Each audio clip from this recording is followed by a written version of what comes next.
When you're making a container candle, the things you'll need are container wax, either paraffin or soya. You'll need to choose your fragrance, your colours, some containers. We sell these lovely ones, but you could also use jars. You need some wicks with sustainers on the bottom. You can either get these ready to use or cut wick to size and attach a sustainer to the bottom. You need something to keep the wick in place whilst it's cooling, ideally a wax thermometer, and also a way of securing the wick to the bottom of the container. The basic equipment that you're going to need for making candles are kitchen scales, a ladle, something for stirring, and for melting the wax you can do it in a number of ways. You can either use it as a bain-marie with a smaller saucepan inside a larger saucepan.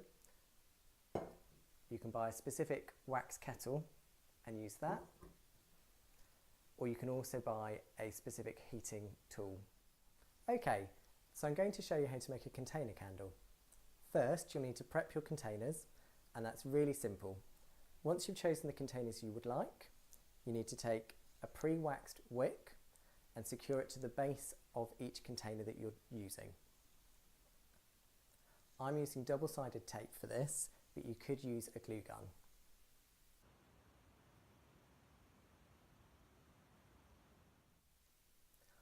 Once you've secured the wick to each of your containers, you'll need to just trim them down slightly.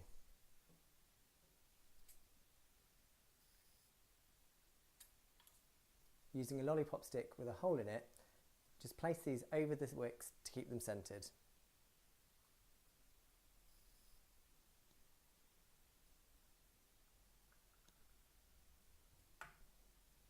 Now I'm just going to weigh the dye.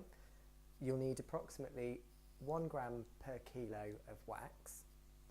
However, because I want a strong colour in these 3 candles I'm making here, I'm going to use 1 gram even though it's not a full kilo.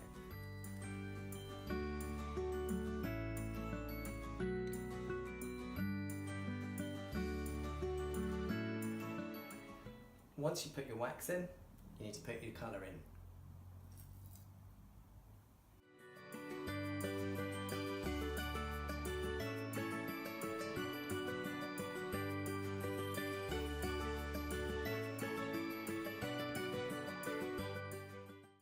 Don't worry if you've got any wax left over.